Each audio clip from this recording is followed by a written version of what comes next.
জামুগুৰিহাটৰ বামুণীপামত আলি আই লৃগাং উদযাপন সাংস্কৃতিক অনুষ্ঠানত জনপ্ৰিয় কণ্ঠশিল্পী দেৱতাইত আৰু সুৰজ লামাই পৰিৱেশন কৰিব গীত। জামুগুৰিহাটৰ বামুণীপাম যুৱক যুৱতীৰ উদ্যোগত আৰু গাঁও উন্নয়ন সমিতিৰ সহযোগত আলি আই লৃগাং উদযাপন কৰা হৈছে। মিচিং জনগোষ্ঠীৰ কৃষিভিত্তিক উৎসৱ আলি আই লৃগাং উপলক্ষে ডেকা গাভৰুসকলে নাচি বাগি হাতে কামে লাগি উৎসৱভাগ সৰ্বাংগ সুন্দৰ ৰূপ দিয়া পৰিলক্ষিত হৈছে। প্ৰতি বছৰে ফাগুন মাহৰ প্ৰথমটো বুধবাৰত অনুষ্ঠিত কৰি অহা মিচিং জনগোষ্ঠীৰ লোকসকলে আজি বুধবাৰে এই কৃষিভিত্তিক উৎসৱ আলি আই লৃগাঙক লৈ ডেকা গাভৰু আৰু ৰাইজৰ মাজত এক উখল মাখল পৰিৱেশৰ সৃষ্টি হৈছে। বিশ্বনাথ BEd কলেজৰ ছাত্ৰ ছাত্ৰীসকলেও আহি মিচিং জনগোষ্ঠীৰ ওপৰত অধ্যয়ন কৰিবলৈ অংশগ্ৰহণ কৰে। আজি সন্ধিয়াৰ বাৰেবৰণীয়া সাংস্কৃতিক অনুষ্ঠানত জনপ্ৰিয় কণ্ঠশিল্পী দেৱতাইত আৰু সুৰজ লামাই গীত পৰিৱেশন কৰি শ্ৰোতা দৰ্শকৰ মন জয় কৰিব বুলি উদ্যোক্তাসকলে জানিবলৈ দিছে।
প্ৰথমে অসম তথা বিশ্ব ব্ৰহ্মাণ্ডৰ সকলো মিচিং জনগোষ্ঠীৰ ৰাইজক আলি আই লৃগাঙৰ আন্তৰিক শুভেচ্ছা জ্ঞাপন কৰিলোঁ।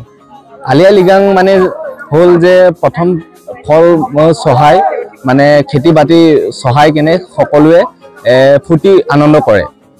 সেইকাৰণে আমি যিহেতু আমাৰ এখন পেপাৰো আছিলে, আমি বিশ্বনাথ চাৰিআলি BEd কলেজৰ পৰা আহিছোঁ আমি সকলো, আৰু আমাৰ এই পেপাৰৰ সংক্ৰান্তত আমি মিচিং জনগোষ্ঠী খাদ্য সংস্কৃতি সকলো আমি সাজপাৰ সকলো আমি অধ্যয়ন কৰিবলৈ আমি আজি এই বামুণীপাম গাঁও তৌভঙা বামুণীপাম গাঁৱত আমি উপস্থিত হৈছোঁ।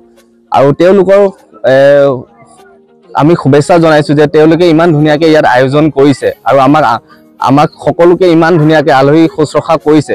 সেইকাৰণে আমি সকলোকে হিয়াৰ আমঠুৰে আমি সকলোকে অন্তৰৰ পৰা ধন্যবাদ জনাইছোঁ। সেইকাৰণে আৰু সকলোকে আমি আলি আই লৃগাঙৰ শুভেচ্ছা জ্ঞাপন কৰিছোঁ। ধন্যবাদ। আমি জনাত পূৰ্বপুৰুষে ধৰি লৈছোঁ মিচিঙৰ জাতীয় উৎসৱ আমাৰ খেতিৰ লগত জড়িত। আমি প্ৰতি বছৰে ফাগুনৰ প্ৰথম বুধবাৰে আমাৰ আলি আই লৃগাং উদযাপন কৰোঁ। অকল এইখন যদি উদযাপন কৰাৰ পিছত কালি দিন পৰা আমি অন্যান্য আমি বীজবিলাক সিঁচিব পাৰিম। সেই হেতুকে আমি য'ত নেকি ইয়াত পতাকা উত্তোলন কৰিছোঁ, এই পতাকাখন আমাৰ দুটা ৰং দি আছে।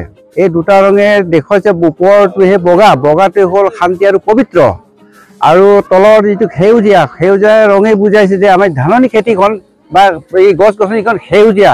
সেইটোকে দুটা ৰংটো আমি ইউজ কৰিছোঁ।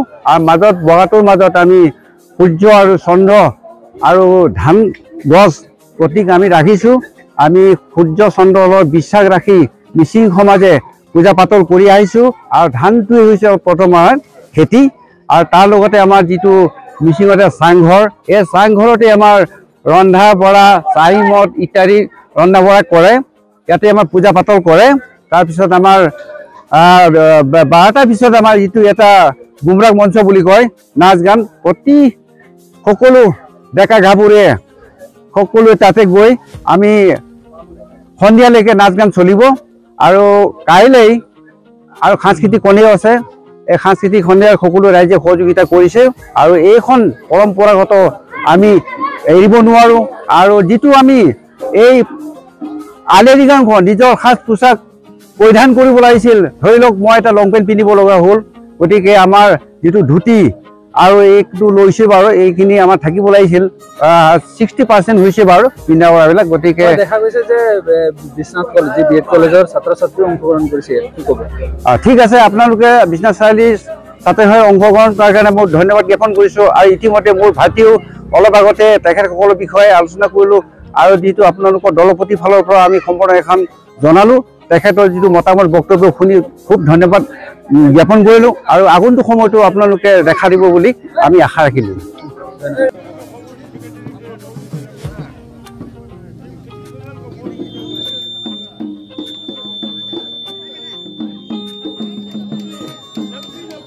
Bureau' report, Assam today.